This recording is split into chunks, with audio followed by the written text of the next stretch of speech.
कहते हैं कि किसी चीज के बारे में अगर आपको जानना है तो आप उसके इतिहास को उतर अब इतिहास के बारे में अगर आप जानेंगे तो इतिहास अपने आप में इतनी सारी चीजों का समावेश होता है कि अगर हम उसमें से थोड़ा सा भी कुछ ज्ञान जान लें तो हम लोग हतप्रभ रह जाते। ऐसी बरेली शहर न केवल नाथ नगरी के नाम से जाना जाता है बल्कि जाना जाता है अपने कलात्मक इतिहास के। बरेली से जुड़ा हुआ एक किला है जिसको हम आंवला कहते हैं और आंवला क्षेत्र में रखी है बलशाली भीम की गदा।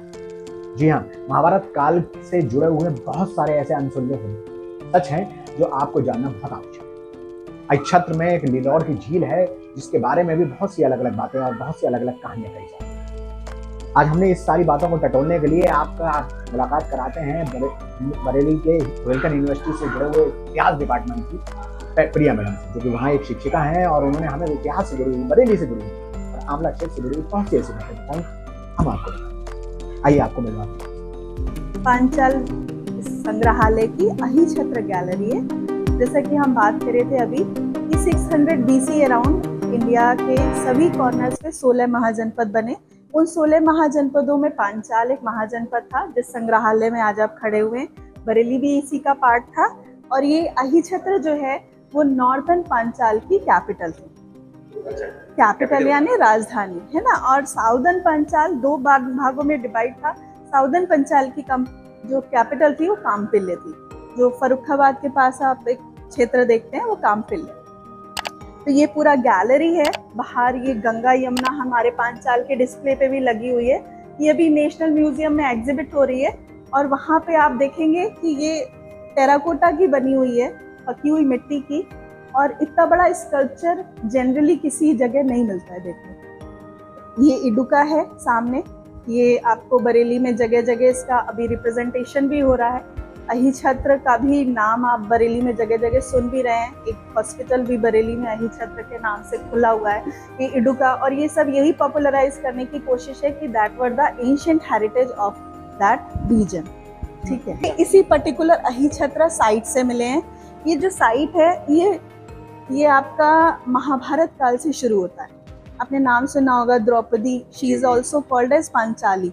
तो राजा द्रुपद का टिला भी है, जिसे स्थानीय लोग वहाँ पे द्रुपद का टिला कहते हैं। तो उसी द्रुपद के टीले से ये सारे स्कल्पचर्स, इसमें कुछ स्टोन स्कल्पचर्स हैं, कुछ टेराकोटा स्कल्पचर्स हैं और ये डिफरेंट शेप्स में है। कुछ खंडित है, कुछ पूरे हैं जिनको ये एक त्रिमुखी देवी है। इट्स अ यूनिक आइकन, ये जनरली नहीं मिलती है कहीं। यहाँ पे कुछ स्कल्पचर नागमेश के हैं। ये नागमेश एक बकरे का सर लेके और मानवा आकृति है, वो डिफरेंट है। बाकी यहाँ पे अलग अलग गॉड के, जैसे हमें कहीं कहीं बुद्धिज्म के, कहीं जैनिज्म के, इस प्रकार के भी स्कल्पचर्स मिलते हैं। और ये गंगा यमुना जो कि हमने बताया नेशनल म्यूजियम में भी लगी, अपने पांचाल बाहर संग्रहालय के गेट पे भी डेकोरेटेड है। इसको यहाँ केवल दिखाने के लिए ये पिक्चर गैलरी बना दिया। जार है गुप्तकालीन, ये यहाँ के स्टूडेंट्स के द्वारा कलेक्ट किया गया है। ये लाखन जी हैं, इस समय प्रिंसिपल हैं, उन्होंने लाके ये स्टोरेज जो है दान किया। ये उन्होंने बदायूं के पास में ही कहीं से किसी किसान के उससे पास मिला है। हाँ, उनको भी मिला है, जिसे उन्होंने यहाँ पे डोनेट कर दिया है। यूनिक स्कल्पचर है। इसकी इमेज, इसकी जो हेड ड्रेस है, ये पूरे इंडिया में फेमस है। ऐसे ही शिव है, ऐसे ही पार्वती है। तो ये यहाँ पे रिप्लिका में रखा हुआ है ताकि लोग देख सकें।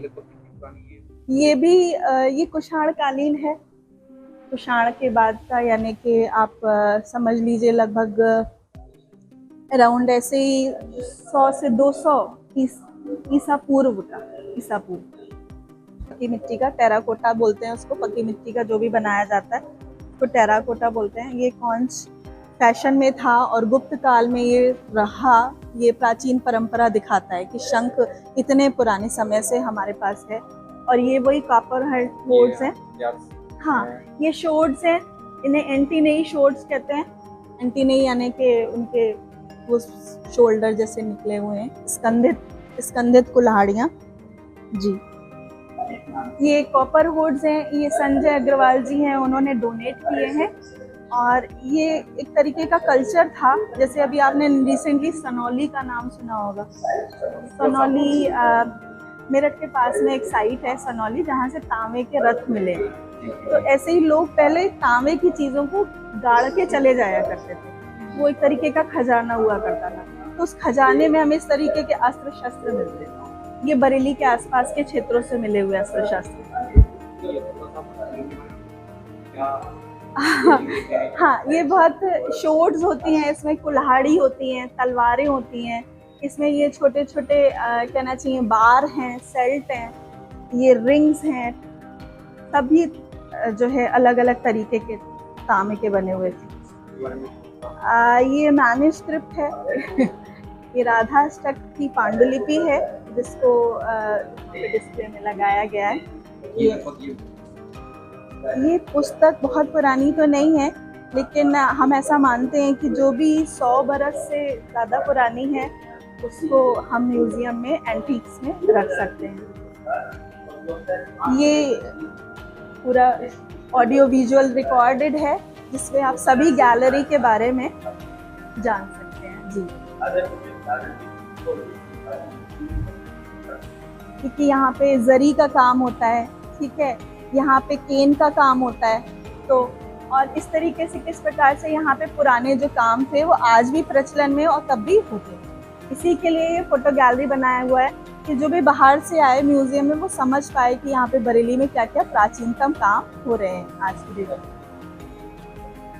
ये बांस का काम बरेली में मुझे लगता है कि लगभग स्वतंत्रता संग्राम के समय से हो रहा है, क्योंकि जो यहाँ पे बरल देव और ये लोग राजा रहा करते थे, उस समय भी यहाँ पे काम हुआ करता था। और ये बरेली के एंशिएंट वर्कर्स में से आता है। जैसे ये तो बहुत पुराने काम नहीं है, मतलब जैसे हम चूँकि ये डिपार्टमेंट में एंशिएंट पढ़ाते हैं तो 1200 तक की बात करते हैं, 1200 AD के बाद की हम यहाँ पर बात नहीं करते, लेकिन ये सब मेडिवल पीरियड में यहाँ पर शुरू हुआ रहा होगा। लगभग अगर मैं 200 साल के आसपास का ये मान सकते हैं, उससे भी ज़्यादा पुराना, उससे भी ज़्यादा पुराना। हाँ, और ये जरी का काम की बात करें तो जरी का काम भारत में कब शुरुआत हुई होगी? बहुत तो नहीं पता मुझे जरी के काम के बारे में, लेकिन हाँ बरेली में मुझे लगता है कि मध्यकालीन भारत में इसकी शुरुआत हुई। जी जी, जरी है वो हमारे यहाँ जो क्यूरेटर हैं वही बताते रहते हैं।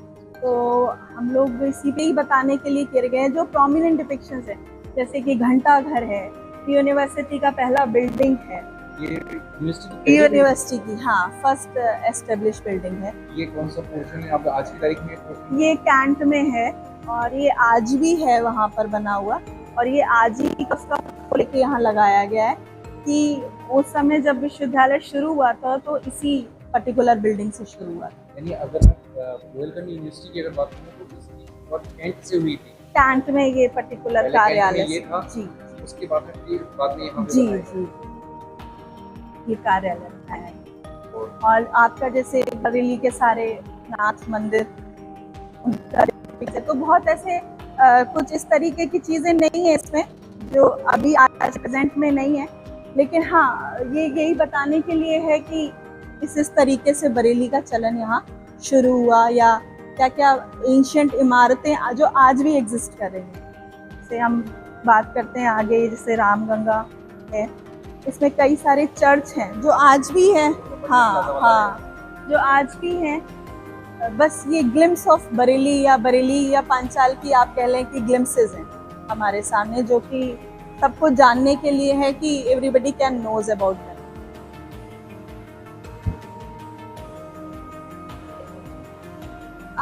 ये एक्चुअली बहुत एंशिएंट है। कैंट में ये जो फूस वाली कोठी है और वो आज भी एग्जिस्ट करती है इसी शेप, इसीलिए ये दिखा रहे हैं कि वो अभी भी उसका वो चेंज नहीं करा। हाँ, उसमें ऊपर से यही है आज भी इस पर।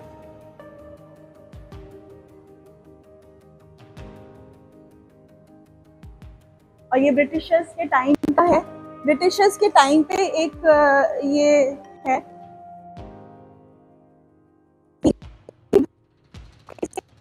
पूरा पेंटिंग्स लगाया है तो इसमें कुछ कुछ चीज़ों की पेंटिंग्स है इसके, जो फैनी ईडन्स ने ही लगाई अपनी बुक में, तो इसीलिए इसका चित्र यहाँ लगा हुआ है।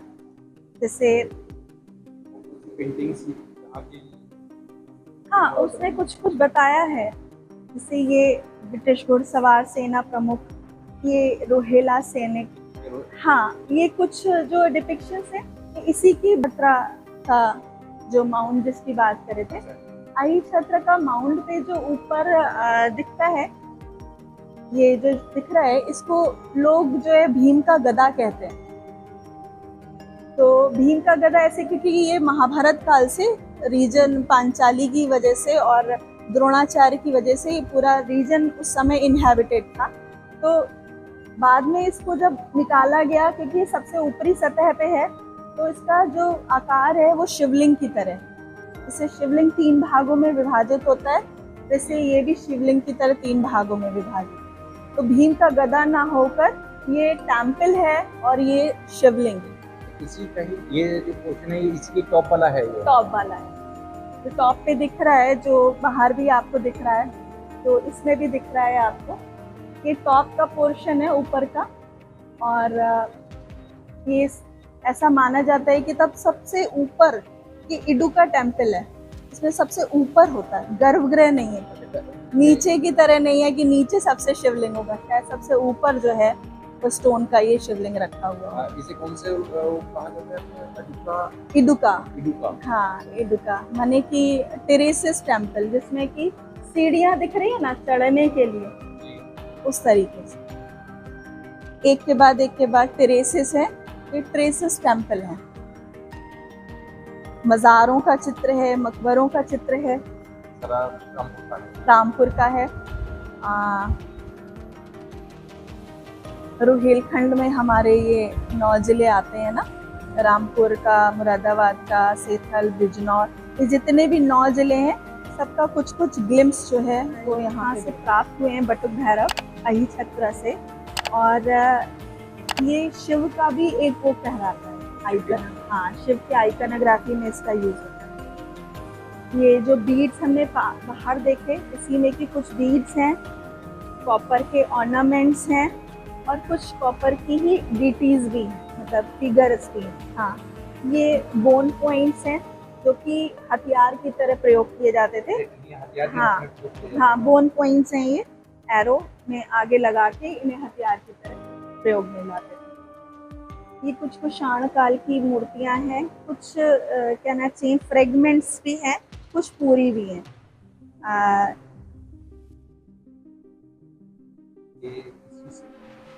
ये टेराकोटा की है, ये सारी टेराकोटा की है, हाँ पत्थर की नहीं है इसमें। एक्चुअली जब मिट्टी को पका लेते हैं तो अलग अलग रंग में हो जाती है, ज़्यादातर तो वो लाल तरीके की होती है, लेकिन बहुत ज़्यादा पकी हुई मिट्टी हमें हल्की हल्की ब्लैक भी देती है।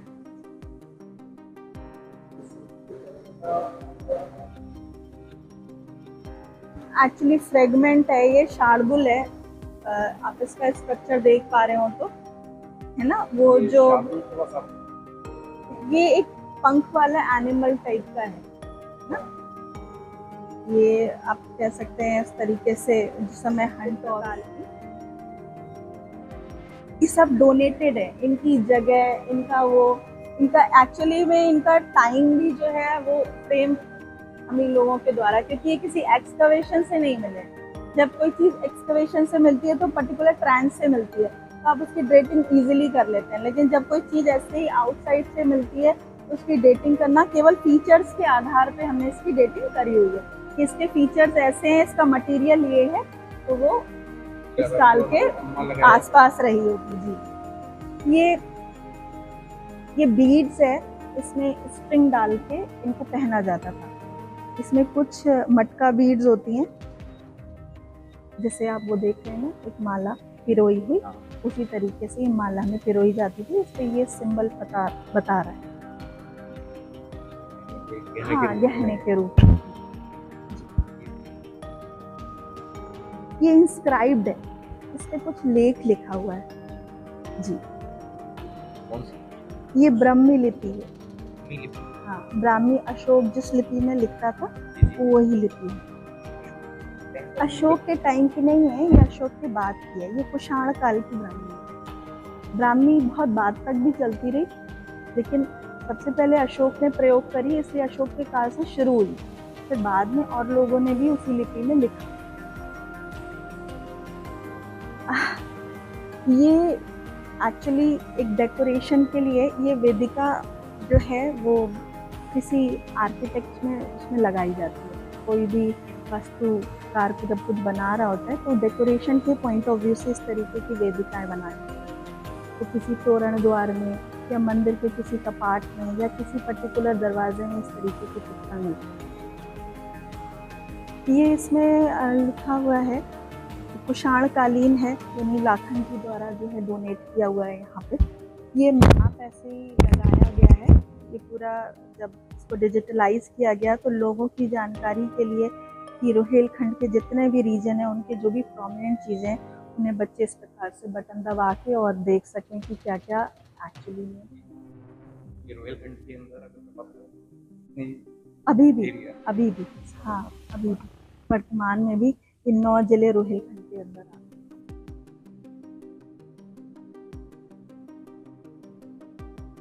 ये भी सब उसी प्रकार के हमारे पास मटेरियल एविडेंसेस हैं। हाँ, मोस्टली टेराकोटा है। ये एक फॉसिल है वुड का जो कि मिला है।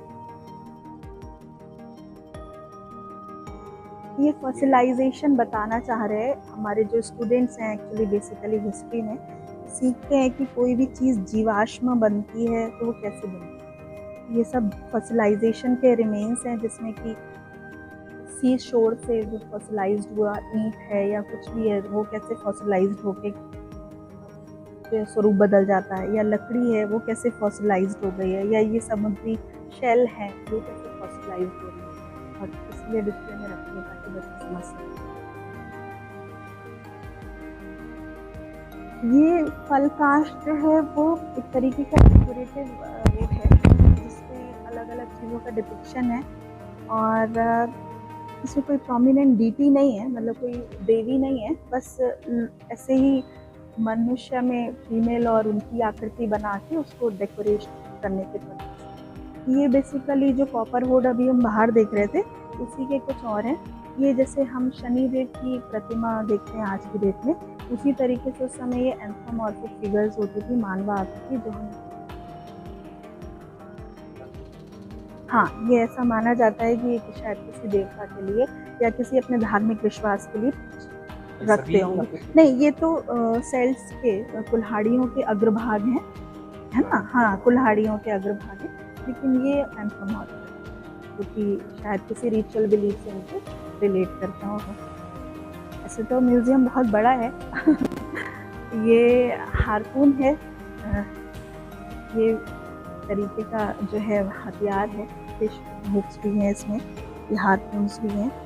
ये बहुत पुराना हथियार है। इससे पहले हड्डियों के भी हारपून बनते थे, बाद में इसके बनने लगे।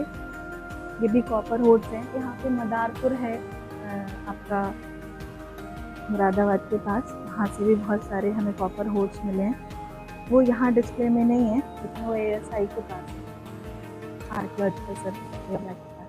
हाँ, ये श्रीमद् भागवत की जो हमें लोगों को मिली है उसमें एंशिएंट पांडुलिपि है, इसको डिस्प्ले में लगाया गया है सिर्फ ये देखने के लिए कि किस तरीके से कुछ पुरानी उसमें जो है पांडुलिपियाँ मैन्युस्क्रिप्ट प्रिजर्व करी जाती थी और रखी हुई होती थी। आज के जी नहीं पेपर कागज है जी, ताम्रपत्र नहीं है हमारे पास।